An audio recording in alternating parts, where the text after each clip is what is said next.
Hey everyone, Curse Deck Builder here, making our way to 10,000 decks assisted, and here we have Kykar Wind's Fury Spellslinger.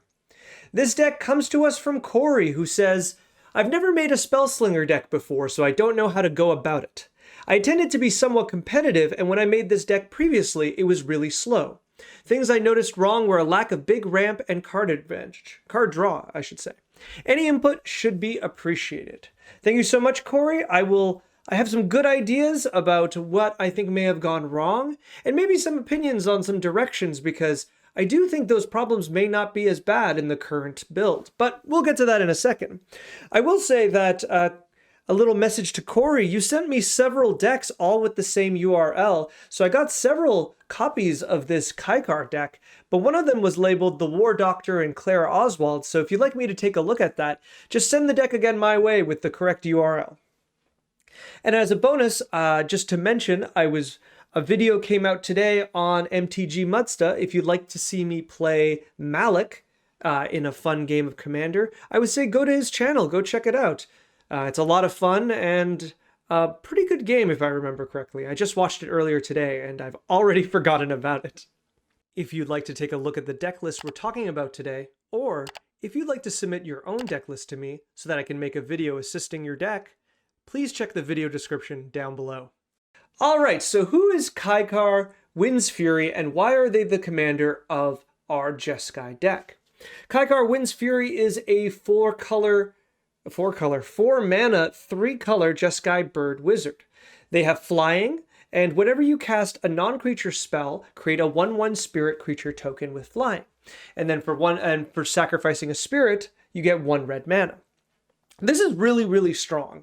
I think anyone who has sat there against Kykar really understands the profound power of this commander. It's a lot. Not only is this really good because effectively all of your spells cost one less red to play, if you think about it that way, it also creates a lot of interaction with just generating tons of mana, generating tons of spells, and having a lot of ways you can go off in one turn and defeat your opponent. It's Spellslinger, but it's also kind of Storm, and so we should be approaching the deck that way. Looking at this mana box deck, I have converted it to this Moxfield deck, which I'll link down below, and most of the deck, I think, is really, really good. There's a few choices here and there that kind of catch me off guard, and there's also, a bit of an elephant in the room, which is we run 31 lands. I feel like I need to yell at everyone I see with this many lands. This is too few lands. This is a deck that I understand is really low in mana curve, but 31 is heartbreaking. It's such a high chance you're just not going to draw the lands you need to play the game. So before anything else, I think the first call is we need to bring up the land count, at least to like 35. And I think I definitely have some suggestions of where you can cut those lands. And we might as well start with the suggestions of what to take out. I'm going to go in kind of a random order here, but speaking of mana, let's talk about mana rocks. So what are mana rocks and what are they meant to do in a deck? Now, commonly, I've talked about this in a recent video, but I'll say it again here. When people talk about mana in a deck, what they tend to say is that your mana rocks plus your lands should add up to somewhere in the 40s and beyond. That's like a common way of thinking of it. And I think that's correct, but there is an asterisk. It might be easy for me to say, well, you wouldn't want to play 40 mana rocks and 1 land, right? But that is a sliding scale, and the further we slide into that direction, our deck does have some limitations. So we have 31 lands. I do notice we even have a land that doesn't tap for mana, so we technically have 30 lands. And we have a bunch of these mana rocks, but these mana rocks are not lands. You could have signets and talismans in your hand in your start and only 1 land, and it is unkeepable. But if one of those talismans or signets is a land, all of a sudden, it's a lot more keepable. So what does that mean for us? Well, it means that we should be, first and foremost, cutting down on some of these mana rocks for lands. The other reason I'm bringing this up is that we don't really need that many mana rocks. Our mana production doesn't really come from mana rocks. It comes from big spells like Mana Geyser. It comes from storm spells such as, where are you? Seething Song, right? This is where we generate the majority of our mana. We don't generate our mana from mana rocks, right? To which I'm going to answer the first question of that Corey sent us about, or one of the first parts of the question, which is the deck is feeling slow. Well, when you look at this portion of the deck, it's very understandable why it would feel slow. If you can't get enough mana into the cards that do something or accelerate your gameplay, you're going to be in a position where your deck just doesn't do anything. Having these 10 artifacts that all they do is produce mana, and you desperately need to play them because your mana comes from that, is going to slow down your deck when you want it to operate at a competitive level. And even beyond that, waiting for the lands to drop so you can cast multiple spells per turn is also a really big problem. So the first question of it being slow, there's your answer. The second question about it having a lack of access to big mana, well, that's not true, right? Like, we do have the big mana. Kykar is our commander, is our generation of mana. Every spell we cast generates one future mana. And then a lot of our cards that can double this effect, all of a sudden, accelerate our mana by a very, very quick amount. Mana Geyser, where are we? Seething Song, Stormkiln Artist. We have a lot of mana generation that is very much on theme. We just need to access it. And to access it, the first thing we need to do is to be able to cast it. So that's our first thing on mana. And the second thing, before we go into other things that I want to cut, is that talking about card draw. This is also somewhat confusing to me because maybe this is a different version of the deck, but the deck itself has so much good mana. Card draw. Mystic Remora is here. We have, where are you? Rhystic Study here. Teferi's Ageless Insight. Whirlwind of Thought. Like, we have the card draw for sure. We even have tutors to get these cards into our hands faster, right? And Lighting Tutor can grab that, right? So what are we missing here? Are we just keeping bad hands? Are we putting ourselves into situations where we don't have the mana to cast these spells? Like, Rhystic Study is an amazingly powerful draw spell for the rest of the game. So is Esper Sentinel or Mystic Remora. But if we never get the mana to cast into them, then yeah, we're going to have a problem. So my next thought is that we have the cards here. We have the card draw. We have so much card draw, but I guess we're just not getting them on the field. So I think 80 to 90% of the deck is in a good place. We just have some stragglers that are just not keeping up, like holding up their weight. With obviously the lands and the mana rocks, they're going to be the key thing. I even see, like, we have Skull Clamp, right? This is our card draw engine. But regardless, all of this stuff here, all of our lands and artifacts, that's our main problem. That's what's holding us back. And with that in mind, I think we just have to think about in the ways that we're going to attack the rest of the deck. And so for that, for the rest of the deck, I want to attack cards that aren't primarily in our game plan and do not push us forward to a win. Now, from our creatures, we have a really easy one, which is Stormbound Geist. Now, I'm having a really hard time understanding why this is in the deck. Like, don't get me wrong, Undying has some combos, but this just doesn't seem that it belongs here. I don't know if it's here by accident or it's here from an earlier draft, but this is definitely a card that doesn't fit into what the rest of the deck is. So with that in mind, that's a really easy cut. Something about Tarlan Sky Summoner, I'm pretty sure we have enough smaller mana, like, creature creation. I'm thinking like Young Pyromancer. I'm thinking there's a 1/5 Mystic, something that creates Illusion Birds, which is the same mana but has more toughness.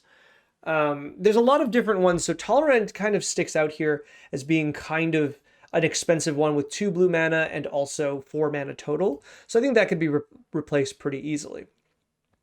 Going down to our sorceries, I like almost all of them, but 2 of them stick out to me. Farewell and Approach of the Second Sun. Farewell is, once again, a lot of mana. 6 mana is a lot, and even if this deck gets into a position and needs to wipe the board, I'd prefer something like Blasphemous Act, just at a lower mana cost so that you can continue to develop your board after the fact. Also, exiling all graveyards is something you definitely don't want to do in a deck like this, or exiling all enchantments, or all artifacts. You know, we're really just using this as a board clear.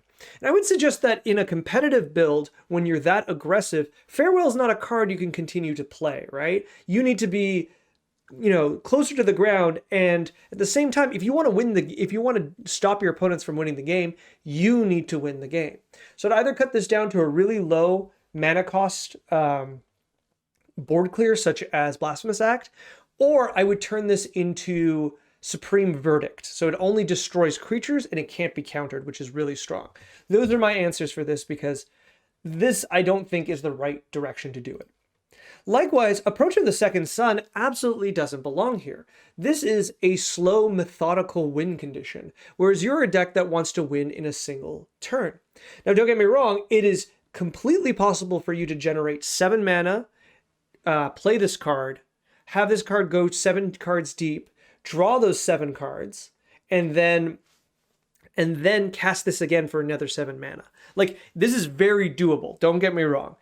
But I think that's a very, very clumsy win condition, because 90% of the time, this card isn't good, right? This is just rots in your hand, you have 31 lands, you just don't have the means to use this proactively until the turn you go off. And the turn you're going off, if I'm suggesting to you that you can produce 14 mana minimum and draw 7 cards in a turn, pretty much anything wins you the game, right? Like, you don't need it to be this. So this feels like really narrow. It kind of bottlenecks you into one kind of win. If you cast this on any turn, your opponents are ready to stop you, right?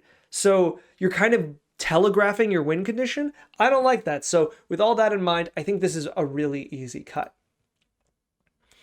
Looking through our instance, I like almost all of them. Is there any I don't like? No, I think all of these are good. Like even Expansion, Explosion, and Commit to Memory. Yeah, all of these are really, really nice. This is like, I feel like the core of the deck's strength is here and with some of our enchantments. So let's go into our enchantments. There's a few here that stand out to me. Gift of Immortality is one of them.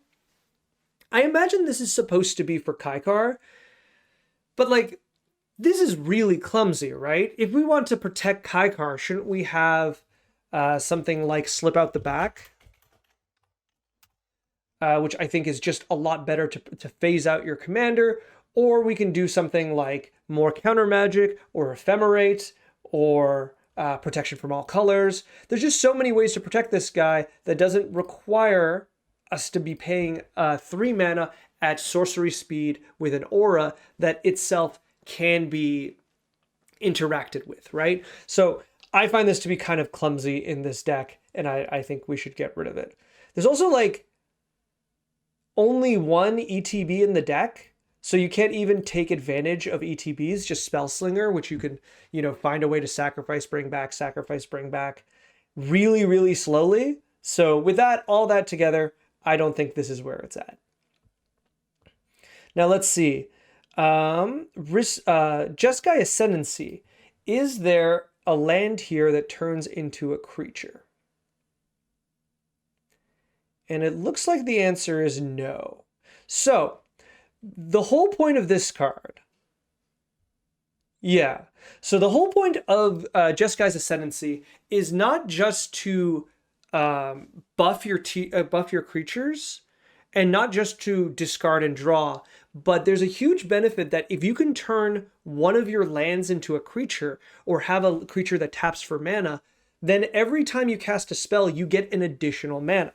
So for those of people who don't know this deck, and I should have said this earlier and I apologize, the main goal of this deck, or Kykar decks, is to go neutral or positive on your spells, right? If we think about it in the sense that, let's find a spell. Let's say, well, I'm going to suggest this anyway, so let's bring in one of my suggestions, which is just the classic lightning bolt. So with Kykar out, lightning bolt, you zap someone and you get a spirit. That spirit generates 1 red mana. We are neutral in this cast, right? Almost neutral, I should say. We also need something like Whirlwind of Thought. So if we have Kykar, we have Whirlwind of Thought. We cast Lightning Bolt. We are now neutral. We have drawn a card. We have gained a potential red mana. We're just back where we started, right? So what we want to do is that when we have more of these kind of things, such as, let's see, Stormkiln Artist, all of a sudden we're creating a treasure token and a spirit token and drawing a card. So every time we cast a 1 mana spell, we are going positive. We're gaining resources. If we add in as many of these different things all together, all of a sudden we're going to have we're going to reach a critical amount where we can cast spells like maybe the same spell over and over, or copy a spell over and over again. Where is our buyback spell? I know it's in here somewhere. Reiterate, for example, allowing us to buy. If we can generate 6 mana per cast, we can cast Reiterate as many times as we want, right? Or there's a few other examples, and I'll get to them in a bit, but the goal is to just keep casting spells and generate an infinite amount of mana, cards, and then hit everyone with like Crackle with Power or something like that. Like that's the main goal. So with, where are we? Where do we go? With Jeskai Ascendancy, we want if we can get a land, I think there is a land that turns into a fairy. Let's see if we can find that.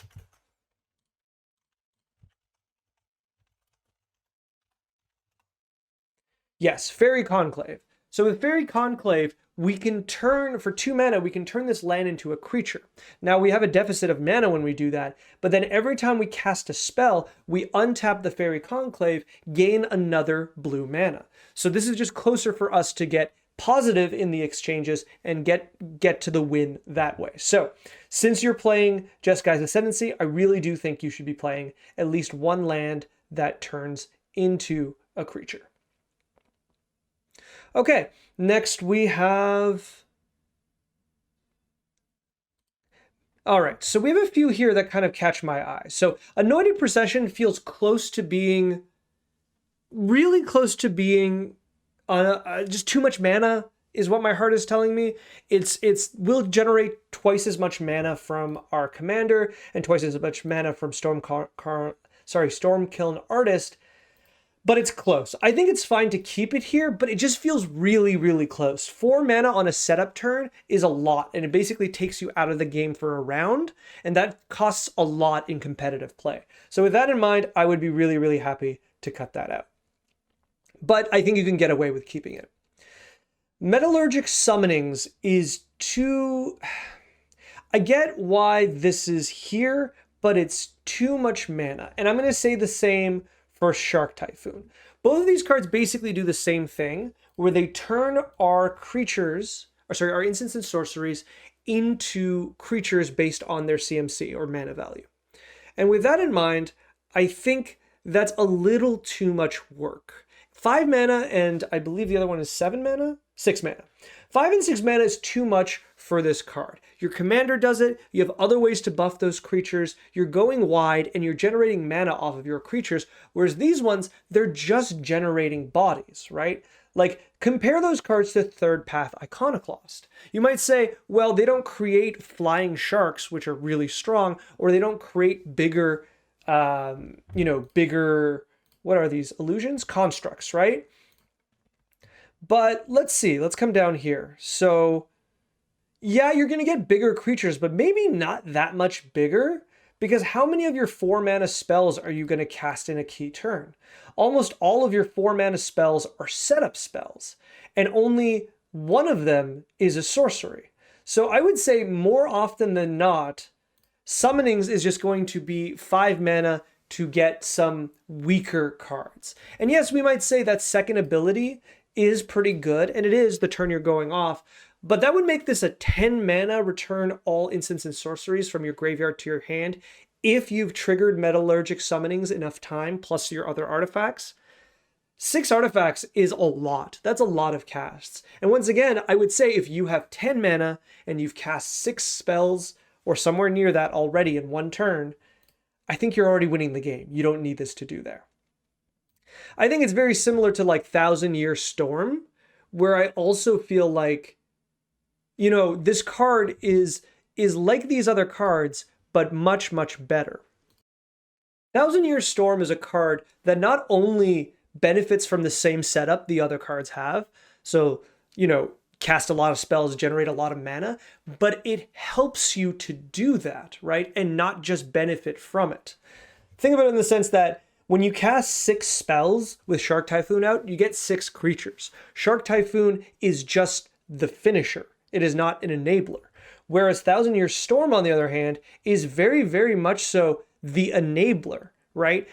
Every single cast makes the next cast doubled and then tripled and so on and so on.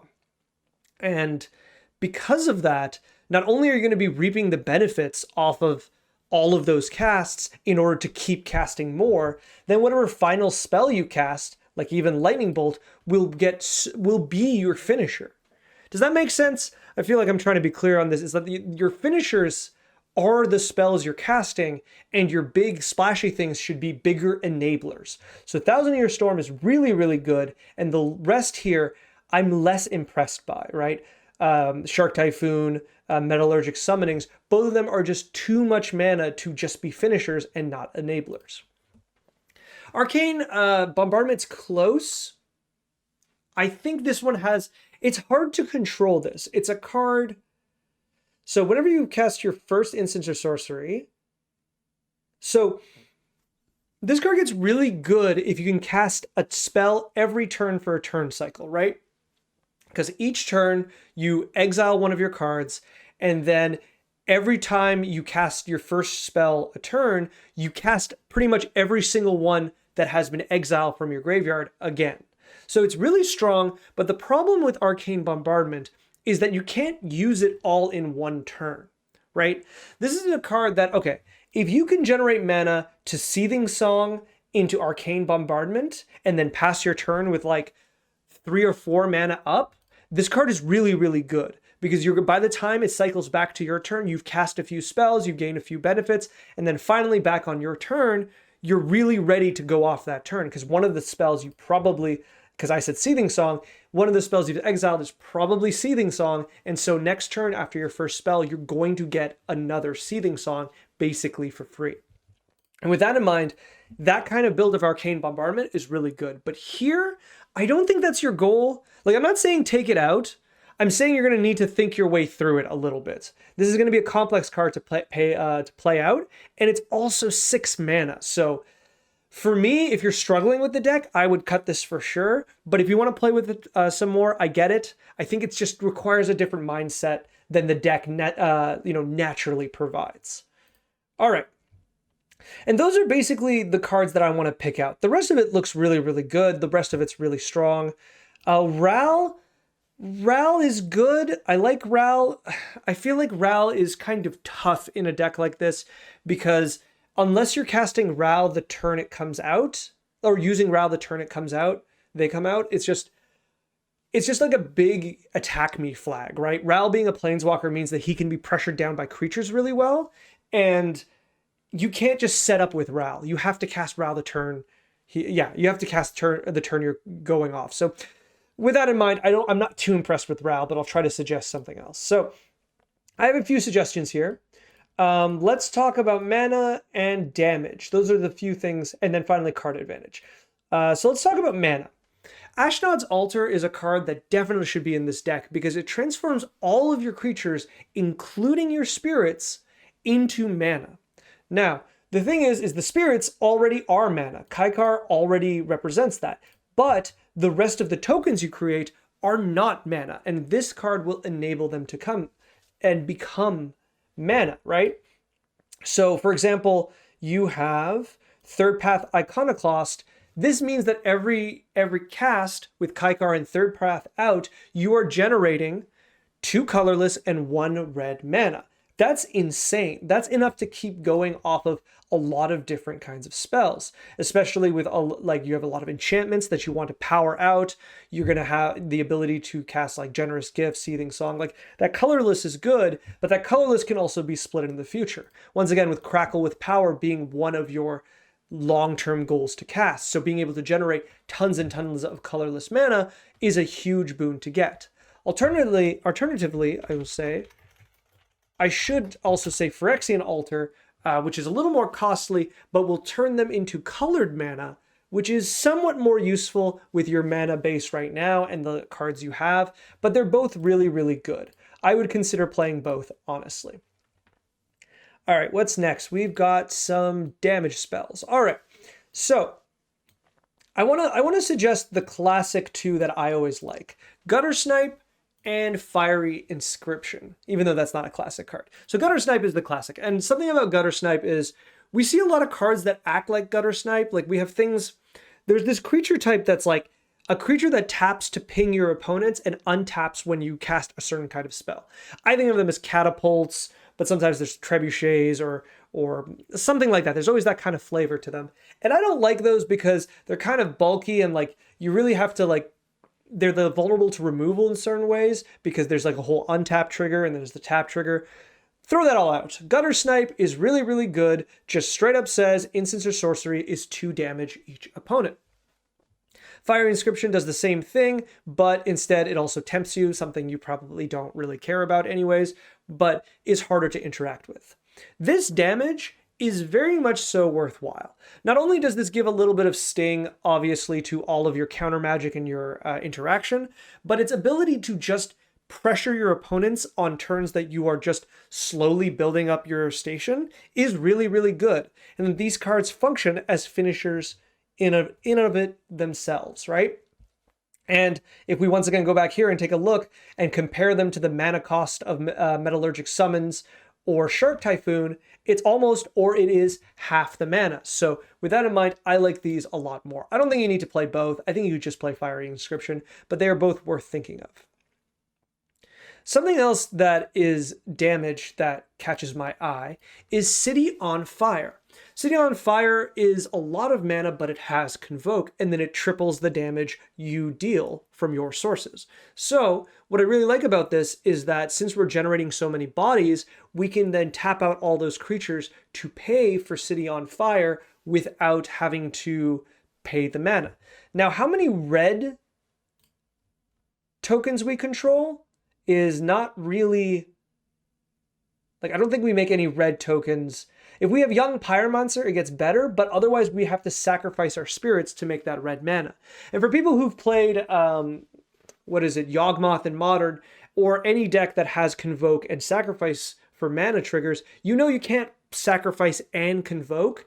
So the spirits are they're kind of clunky that way, whereas if they were like Fire Elemental tokens or Red Elemental tokens, you wouldn't have that problem. Regardless, this is incredibly easy to cast, turns your lightning bolts into 9 damage, and turns every other ping into a tremendous amount of damage. And it's low to cast, it counts for your storm. It's very, very good, so I think this is one you can play pretty easily. Though I will say, it is probably going to come out the turn you are winning, so it does come close to win more, but it did really catch my eye, so I wanted to point it out. Another one that I've been thinking of, because I see in Modern a lot, is Flame of Anor. Because 1, our commander is a wizard, so we always have access to a wizard, but 2, it just does a lot of relevant things in Commander. It's basically like mostly a Kolaghan's command of destroy a creature and destroy an artifact, but the target player drawing 2 cards is already really, really strong. So with nothing else, this being up to be just a little bit of card advantage that you can always rely on is really nice, but overall, it's just a fun spell that I don't think you have too much of a problem. And finally, talking about card advantage, I think we need to talk about these. So these are our buyback cards. Now you're playing one at least with Reiterate, but I think you could probably get away with playing more, right? So if we look up here, the one that we always like to play is Capsize, because Capsize is just really, really strong. But the idea is, if you can find any of these, so like even something like Anoint, right? Anoint is 4 mana and it goes back in your hand and you prevent up to 3 damage. Which is funny because they're not preventing damage. There's like medicine being applied, so that's not preventing. But anyways, so for 4 mana, this is a free spell. It basically, buyback can be read as 3 mana, draw a card. So if we have a setup with our commander that allows us to go neutral on 4 mana per cast, which is not that difficult to do, we can make infinite casts of Anoint, right? And with infinite casts of Anoint, and even like one different spell that draws us a card, or something that cares about Storm, or 1,000-Year Storm, you know, these kind of spells, you're going to immediately be able to cast something else like tremendous that will end the game. And that's not even saying that if you have one more positive interaction, whether it be like drawing cards or whether it be, you know, generating an additional mana, all of a sudden this will generate you an infinite amount of mana, draw your entire deck, and from that point on, you've probably won the game, right? And that, I think, is a really, really strong place to be. And obviously that ability works really, really well with Phyrexian Altar, because Phyrexian Altar, Ashnod's Altar is what I meant, is because making those into 2 mana, right, pays for the majority, because this is something that has a lot of colorless mana into it. So Ashnod's Altar is really, really strong on making our buyback spells go infinite. I would say probably the best one, let me see where those buyback spells were. There we are. Capsize is probably the best because it's a win condition in and of itself, in the sense that you will bounce every single permanent your opponents have, including their lands, back into their hands. But with that in mind, I'm going to say that most likely it's unnecessary. If you can cast any of these infinite times, you've probably won the game, right? Yeah. And I think those are the best ones to cast too. So I would definitely play at least Capsize in addition to Reiterate, and I think you'd be very, very happy with the result. Okay, and those are going to be my suggestions. I do like this deck. I think it's in a really, really good place outside of a few questionable choices. So I recognize that you've been having a slower time, and I've picked on a lot of cards and I've been given a lot of suggestions, but I have to come back to the fact that if this deck isn't going where you want it to be, 31 lands is far too few. You want to have 35, 36 lands. I would say 35 is probably enough. And with the keeping some of these artifacts, these mana artifacts, you're probably going to have a good time. But for me, I wouldn't mind going up to 36, 37 lands, keeping a few of the artifacts, just to guarantee you have the means to cast Kykar when you need to and play the rest of the game. I know there's going to be some games where you turn one Esper Sentinel, turn one Mystic Remora, all those kind of things, and yet you're just going to be, you know, you're going to draw so many cards and you're going to be like, cursed, I'm drawing so many lands. Why did you ask me to put more lands or tell me to put more lands? I know. You got to trust me on it. You still need to put more lands in a deck like this. It's just how it is. Them's the rules. I wish it wasn't the case, but we got to go up and we got to play more lands. After which, I'd love to hear how the deck goes and what it does and how it performs, right? So with that in mind, if you'd like to send me another draft of this deck or any deck, there's a link in the video description of where you can send me decks. And if you could like, comment, subscribe, I would be very, very grateful. Thank you so much, Corey, for sending the deck. I do really like it. I'm really excited to see where it goes, and good luck with building it.